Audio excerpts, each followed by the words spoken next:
kasangkayan, luto tayo adobo. Adobong baboy. Ito ang masarap na tanghalian, lalo na kung umuulan-ulan. Pag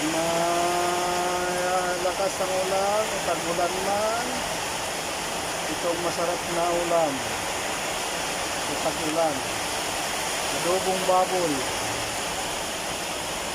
Kaya kayo, luto na. Kasangkayan ito, dalalambot ko pa to. Dalalambot ko pa. Kasi matigas pa yung taba niya, matigas pa.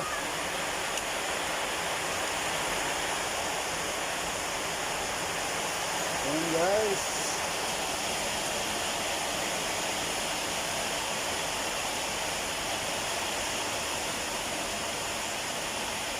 Nagdagan muna natin ang tubig kasi may kamatuyuan.